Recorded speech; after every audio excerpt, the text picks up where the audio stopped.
بسم اللہ الرحمن الرحیم۔ محترم ناظرین، زندگی ایک سفر ہے اور اس کا ہر لمحہ قیمتی ہے، خاص طور پر بڑھاپے کے دن جب انسان دنیا کی ہلچل، خوشیاں اور غم سب کچھ دیکھ چکا ہوتا ہے۔ قرآن مجید میں اللہ تعالیٰ فرماتے ہیں، اور نیک لوگوں کے ساتھ نیکی کرو کیونکہ وہ نیکی کرنے والے ہیں۔ سورۃ الانعام آیت 160۔ یعنی ہر اچھا عمل، ہر نیکی عمر کے کسی بھی حصے میں ہو، قابل قدر ہے۔ اسی سلسلے میں حضور اکرم صلی اللہ علیہ وآلہ وسلم نے بوڑھے شخص کے لیے ایک خاص ہدایت دی اور فرمایا کہ 9 قسم کے بوڑھے ایسے ہیں جن سے اللہ تعالیٰ راضی ہوتا ہے اور جنہیں موت کے وقت کلمہ پڑھنے کی سعادت نصیب ہوتی ہے۔ یہ پیغام ہمیں یہ یاد دلاتا ہے کہ عمر کے آخری دن بھی عبادت، نیکی، عاجزی اور دوسروں کے ساتھ حسن سلوک سے بھرے ہو سکتے ہیں۔ یہ حدیث نہ صرف بزرگوں کی عزت اور ان کے کردار کی اہمیت کو اجاگر کرتی ہے، بلکہ ہمیں یہ بھی سکھاتی ہے کہ انسان کی زندگی کا ہر لمحہ، چاہے وہ جوانی ہو یا بڑھاپا، اللہ تبارک و تعالیٰ کی رضا اور رحمت حاصل کرنے کا موقع ہے۔ جب ہم بزرگوں کی اخلاقی بلندی، صبر، عاجزی اور نیکی کے راستے کو دیکھتے ہیں تو دل ایک سکون محسوس کرتا ہے اور دل میں یہ جذبہ پیدا ہوتا ہے کہ واقعہ ہی زندگی کا اصل حسن اور مقام نیکی اور اللہ تبارک و تعالیٰ کی خوشنودی میں ہے۔ محترم ناظرین، انسانی زندگی کے 3 حصے ہوتے ہیں: بچپن، جوانی اور بڑھاپا۔ عموماً انسان کا بچپن کھیل کود میں گزر جاتا ہے، جوانی میں وہ کہتا ہے کہ مجھے کچھ بننا ہے، کچھ کرنا ہے، جبکہ بڑھاپے میں انسان مختلف بیماریوں اور جسم کی کمزوریوں کی وجہ سے بے بس ہو جاتا ہے۔ دین اسلام نے جہاں انسان کی نماز، روزہ، زکوٰۃ اور دیگر شرعی امور میں رہنمائی فرمائی ہے، وہاں بوڑھوں کے مقام و مرتبے اور ان کے حسن سلوک کے بارے میں بھی واضح ہدایات دی ہیں۔ ماں باپ کی خدمت اور عزت کرنے کا حکم دیتے ہوئے قرآن کریم میں اللہ تعالیٰ ارشاد فرماتا ہے کہ اس کے سوا کسی کی عبادت نہ کرو اور ماں باپ کے ساتھ اچھا سلوک کرو۔ اگر تیرے سامنے ان میں سے کوئی ایک یا دونوں بڑھاپے کو پہنچ جائیں تو ان سے اف تک نہ کہنا، انہیں نہ جھڑکنا، بلکہ ان سے نرم اور خوبصورت بات کرنا اور ان کے لیے عاجزی اور محبت کا بازو جھکائے رکھنا اور دعا کرنا کہ اے میرے پروردگار، ان دونوں پر رحم فرما جیسا کہ انہوں نے مجھے بچپن میں پالا۔ بوڑھوں کی عزت کیجیے۔ دین اسلام نے ہمیں نہ صرف بوڑھے والدین بلکہ رشتہ داروں اور معاشرے کے دیگر بزرگوں کی بھی عزت کرنے کا حکم دیا ہے۔ حضور نبی کریم صلی اللہ علیہ وآلہ وسلم نے ارشاد فرمایا کہ بوڑھے مسلمان کی عزت کرنا اللہ پاک کی تعظیم میں سے ہے۔ مزید فرمایا کہ وہ شخص ہم میں سے نہیں جو چھوٹوں پر رحم نہ کرے اور ہمارے بڑوں کی عزت نہ کرے۔ رسول اللہ صلی اللہ علیہ وآلہ وسلم نے فرمایا کہ 4 شخصوں کی تعظیم کیجیے، یعنی رسول اکرم صلی اللہ علیہ وآلہ وسلم سے یہ عمل ثابت ہے۔ نمبر 1، عالم دین، یعنی وہ شخص جس نے اپنی زندگی کو طالب علم کے لیے وقف کر دیا، قرآن پاک کی خاطر سفر کیا، دین کا علم حاصل کیا اور پھر اس کی اشاعت میں اپنا کردار ادا کیا، تو ایسا شخص نبی کریم صلی اللہ علیہ وآلہ وسلم کے نزدیک تعظیم اور عزت و احترام کے قابل ہے۔ نمبر 2، بوڑھا شخص، یعنی کوئی مسلمان یا کسی دوسرے مذہب سے تعلق رکھنے والا ایسا مرد یا عورت کہ جس کا جسم بڑھاپے کی عمر کو پہنچ چکا ہے اور وہ اپنی زندگی گزارنے کے لیے دوسروں کے سہارے کا محتاج ہے، تو ایسا شخص نبی کریم صلی اللہ علیہ وآلہ وسلم کے نزدیک احترام اور عزت کے قابل ہے، اور اس معاملے میں مذہب کی بھی کوئی قید نہیں۔ خواہ وہ بوڑھا شخص کسی بھی مذہب سے تعلق رکھتا ہو تو مسلمانوں کے لیے انسانیت کی بنیاد پر اس کا احترام لازم ہے۔ حضرت اسماء بنت ابو بکر رضی اللہ تعالی عنہا بیان کرتی ہیں کہ جب ان کی مشرکہ والدہ قتیلہ بنت عبد العزیٰ مدینہ آئیں اور ان کے لیے تحائف لے کر آئیں تو حضرت اسماء کو شبہ ہوا کہ کیا وہ ان کے ساتھ نیکی کریں یا نہیں۔ انہوں نے یہ سوال نبی اکرم صلی اللہ علیہ وآلہ وسلم سے پوچھا تو آپ صلی اللہ علیہ وآلہ وسلم نے فرمایا ہاں اپنی والدہ کے ساتھ صلہ رحمی کرو، والدین کے حقوق کی ادائیگی دین سے مشروط نہیں۔ نبی کریم صلی اللہ علیہ وآلہ وسلم کے اس فرمان سے یہ سبق ملتا ہے کہ والدین کے ساتھ حسن سلوک کرنا ایک بنیادی انسانی اور اسلامی فریضہ ہے، چاہے والدین مسلمان ہوں یا غیر مسلم۔ اسلام رشتہ داری اور صلہ رحمی کو بہت اہمیت دیتا ہے کہ اگر رشتہ دار دین اسلام پر نہ ہو تب بھی ان کے حقوق ادا کرنا ضروری ہے۔ تیسرا شخص جس کا احترام کرنے کے لیے نبی کریم صلی اللہ علیہ وآلہ وسلم نے حکم دیا ہے وہ حاکم وقت ہے، جبکہ چوتھا شخص انسان کا باپ ہے۔ بوڑھوں کو ترجیح دیجیے۔ امام غزالی رحمۃ اللہ علیہ فرماتے ہیں کہ بوڑھوں کی عزت کا کمال درجہ یہ ہے کہ ان کی موجودگی میں ان کی اجازت کے بغیر نہ بولا جائے۔ حضرت عبداللہ بن عمر رضی اللہ تعالیٰ عنہ بیان کرتے ہیں کہ ایک نوجوان نے رسول کریم صلی اللہ علیہ وآلہ وسلم کی خدمت میں جلد بازی میں بولنا شروع کیا تو نبی اکرم صلی اللہ علیہ وسلم نے فرمایا تم رک جاؤ، تمہارے بزرگ کہاں ہیں؟ اس سے واضح ہوتا ہے کہ بوڑھے کا احترام اولین فرض ہے۔ حضور نبی کریم صلی اللہ علیہ وآلہ وسلم نے فرمایا جو نوجوان کسی بوڑھے کی عزت اس کی عمر اور مرتبے کی وجہ سے کرے گا اللہ تعالیٰ اس کی زندگی میں برکت دے گا اور اس کی عمر میں اضافہ کرے گا۔ اسی طرح امام غزالی رحمت اللہ علیہ فرماتے ہیں کہ اس حدیث میں لمبی عمر اور دنیا و آخرت میں برکت کی بشارت چھپی ہوئی ہے۔ فرماتے ہیں یہ تعلیم قرآن مجید کی اس آیت سے بھی ہم آہنگ ہے جہاں اللہ تعالیٰ فرماتے ہیں یعنی تمہیں حکم دیا گیا ہے کہ اللہ کے سوا کسی کی عبادت نہ کرو اور والدین کے ساتھ احسان کرو۔ یہ تعلیم صرف والدین تک محدود نہیں بلکہ ان کے بزرگوں اور معاشرتی بزرگوں کے احترام میں بھی شامل ہے۔ نبی کریم صلی اللہ علیہ وآلہ وسلم نے ارشاد فرمایا جب کسی مسلمان کے سر یا داڑھی میں ایک بھی سفید بال نکلے تو وہ قیامت کے دن اس کے لیے نور ہوگا، یعنی سفید بال صرف عمر کی نشانی نہیں بلکہ آخرت میں روشنی و برکت کا ذریعہ ہے۔ قرآن مجید میں اللہ تعالیٰ فرماتا ہے ترجمہ اور جسے حکمت دی جاتی ہے تو اسے بہت بھلا دیا جاتا ہے، سورۃ البقرہ آیت 269۔ اور یہی حکمت تجربے، صبر اور اللہ تبارک و تعالیٰ کے قریب رہنے کا ثبوت ہے جو سفید بالوں کی شکل میں ظاہر ہوتی ہے۔ لہٰذا جب آپ یا کوئی بھی انسان اپنے بالوں میں سفید لکیریں دیکھے تو اسے غم نہیں بلکہ شکر اور امید کے ساتھ دیکھے، کیونکہ یہ اللہ تبارک و تعالیٰ کی یاد دہانی ہے کہ زندگی کا ہر سفید بال مستقبل میں نور بنے گا اور انسان بوڑھا ہونا انسان کی نفسانی خواہشات سے دور کرتا ہے اور اس بات کو واضح کرتا ہے کہ اس شخص کے پاس زندگی میں تجربات ہیں جس سے مشورہ لے کر آپ اپنے فیصلوں کو بہتر بنا سکتے ہیں۔ اس لیے اللہ تعالیٰ بوڑھوں کے مشورے زیادہ پسند فرماتا ہے، یعنی کہ بوڑھوں کے پاس جو تجربات ہوتے ہیں وہ اچھا مشورہ دیتے ہیں۔ حضرت جابر رضی اللہ تعالیٰ عنہ سے روایت ہے کہ فتح مکہ کے دن حضرت سیدنا ابو بکر صدیق رضی اللہ تعالیٰ عنہ کے والد ابو قحافہ کے سر اور داڑھی کے بال بالکل سفید تھے تو حضور پاک صلی اللہ علیہ وآلہ وسلم نے فرمایا اس کا رنگ بدل دو اور کالے رنگ سے بچو۔ اسی طرح ایک اور حدیث ہے کہ سیدنا عبداللہ ابن عباس رضی اللہ تعالیٰ عنہ سے روایت ہے کہ حضور صلی اللہ علیہ وآلہ وسلم نے فرمایا کہ ایسی قومیں وقت آخر میں آئیں گی جو کبوتر کے پپوتوں کی طرح کالے رنگ کا خضاب کریں گے اور وہ جنت کی عمدہ خوشبو سے محروم رہیں گی۔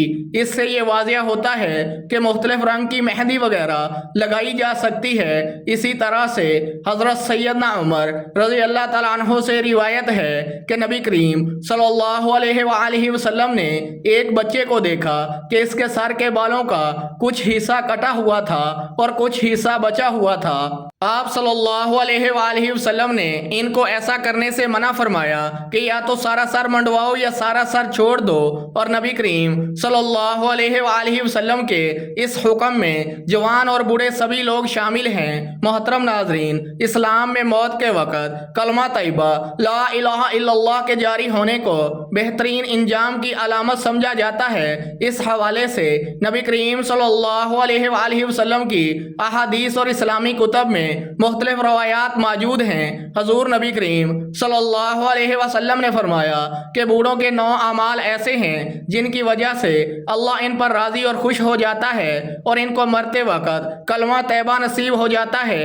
ان خوش نصیب بوڑھوں میں سب سے پہلے نمبر پر وہ لوگ ہیں جو ایمان پر قائم رہتے ہیں۔ جو بوڑھے اپنی زندگی میں اللہ کی عبادت پر استقامت رکھتے ہیں، موت کے وقت ان کی زبان پر کلمہ طیبہ جاری رہنے کی امید ہوتی ہے۔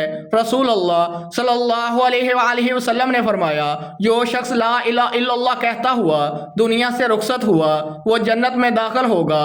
نمبر 2، والدین کی خدمت کرنا۔ جو اپنی والدین کی خدمت کرتے ہیں ان کے لیے اللہ کی رحمت اور خوشنودی کی بشارت ہے۔ رسول اللہ صلی اللہ علیہ وآلہ وسلم نے فرمایا، جو والدین کی خدمت کرتا ہے اللہ اس کی موت کے وقت اس کی زبان پر کلمہ جاری رکھتا ہے۔ نمبر 3، نماز کی پابندی۔ نماز دین کا ستون ہے اور اس پر قائم رہنے والے بزرگوں کے دل اللہ کے ذکر سے معمور رہتے ہیں۔ رسول اللہ صلی اللہ علیہ وآلہ وسلم نے فرمایا، نماز پر قائم رہنے والے کی زبان آخرت میں بھی کلمہ جاری رکھتی ہے۔ نمبر 4، حقوق العباد کی ادائیگی۔ جو بوڑھے لوگوں کے حقوق کا خیال رکھتے ہیں ان کی موت کے وقت کلمہ جاری رہنے کی خوشخبری ہے۔ رسول اللہ صلی اللہ علیہ وآلہ وسلم نے فرمایا، جو حقوق العباد ادا کرتا ہے اللہ اس کے کلمہ طیبہ کو موت کے وقت جاری رکھتا ہے۔ نمبر 5، قرآن کریم کا حافظ اور قاری۔ ایسے بوڑھے افراد جو قرآن کریم کے حافظ یا قاری ہیں انہوں نے اپنی زندگی کا بیشتر حصہ پڑھنے اور پڑھانے میں گزارا ہوتا ہے، ان کے لیے بھی نیک اعمال کی بشارت دی گئی ہے اور ان کو اللہ تبارک و تعالی مرتے وقت کلمہ نصیب فرماتا ہے۔ رسول اللہ صلی اللہ علیہ وآلہ وسلم نے ارشاد فرمایا، قیامت کے دن قرآن مجید اپنے قاری کے لیے شفاعت کرے گا۔ قرآن پاک کے ساتھ تعلق رکھنے والے بوڑھے افراد کی زبان پر اکثر قرآن پاک کے الفاظ اور کلمہ جاری رہتا ہے جو ان کی موت کے وقت میں بھی جاری رہتا ہے۔ زبان کو ذکر الہی سے تر رکھنے والے ایسے بوڑھے افراد جو اپنی زبان کو ہمیشہ اللہ کے ذکر سے تر رکھتے ہیں ان کے لیے موت کے وقت میں بھی یہی ذکر جاری رہتا ہے۔ رسول اللہ صلی اللہ علیہ وآلہ وسلم نے فرمایا، اللہ کا ذکر کرتے رہو یہاں تک کہ لوگ تمہیں پاگل سمجھنے لگیں۔ اللہ کے ذکر میں مشغول رہنے والے بوڑھے افراد کے لیے یہ عظیم سعادت ممکن ہے۔ نمبر 6، دعا کرنے والے اور بخشش مانگنے والے۔ ایسے بوڑھے افراد جو اپنے گناہوں پر ندامت کے ساتھ اللہ تبارک و تعالیٰ سے معافی مانگتے رہتے ہیں اور دعا کرتے رہتے ہیں ان کی زبان پر موت کے وقت کلمہ جاری ہونے کی بشارت دی گئی ہے۔ قرآن کریم میں اللہ تبارک و تعالیٰ ارشاد فرماتا ہے، اور جو اپنے رب کے سامنے کھڑے ہونے سے ڈرتے ہیں اور نماز کے لیے جھکتے ہیں یہ کیفیت ان کی بخشش کا سبب بن سکتی ہے۔ نمبر 7، توبہ اور استغفار۔ جو بوڑھے اپنے گناہوں پر ندامت کے ساتھ اللہ سے معافی مانگتے ہیں ان کے لیے کلمہ طیبہ کی سعادت ممکن ہے۔ رسول اللہ صلی اللہ علیہ وآلہ وسلم نے فرمایا، جو شخص اپنی توبہ اور استغفار کے ساتھ مرتا ہے اس کی زبان پر کلمہ طیبہ جاری رہتا ہے۔ نمبر 8، حج اور عمرہ۔ جو بزرگ حج یا عمرہ کر کے اللہ کی رضا طلب کرتے ہیں ان کے لیے نیک انجام کی بشارت ہے۔ رسول اللہ صلی اللہ علیہ وآلہ وسلم نے فرمایا، حج اور عمرہ کرنے والے بزرگ کی موت کے وقت کلمہ طیبہ جاری رہتا ہے۔ نمبر 9، نیک اولاد چھوڑنے والے۔ ایسے بوڑھے افراد جنہوں نے اپنی اولاد کو دین کی تربیت دی، نیکی کے راستے پر چلایا، ان کے لیے موت کے وقت اللہ کی رحمت کی بشارت ہے۔ حضور پاک صلی اللہ علیہ وآلہ وسلم نے فرمایا، جب انسان فوت ہو جاتا ہے تو اس کے اعمال کا سلسلہ منقطع ہو جاتا ہے سوائے 3 چیزوں کے۔ نمبر 1، صدقہ جاریہ۔ نمبر 2، علم جس سے فائدہ اٹھایا جائے۔ نمبر 3، نیک اولاد جو ان کے لیے دعائے خیر کرے۔ مذکورہ صفات اور اعمال ایسے بوڑھے افراد کو اس سعادت کا مستحق بناتے ہیں۔ ہمیں چاہیے کہ ہمیں ان اعمال کو اپنی زندگی کا حصہ بنائیں اور بڑھاپے میں اللہ تبارک و تعالیٰ کی رحمت کے طلبگار رہیں۔ محترم ناظرین، بڑھاپا انسان کی زندگی کا وہ نازک اور قیمتی مرحلہ ہے جب جسمانی قوتیں کمزور پڑ جاتی ہیں، توانائیاں جواب دینے لگتی ہیں اور دنیا کی دلچسپیاں کمزور پڑ کر آخرت کی فکر دل میں ابھرنے لگتی ہے۔ یہی وقت ہے جب انسان اپنے گزرے اعمال پر غور کرتا ہے اور دل میں ایک خاموش آرزو ابھرتی ہے کہ کاش میں زندگی نیک اعمال میں گزار پاتا۔ اسی لیے بڑھاپا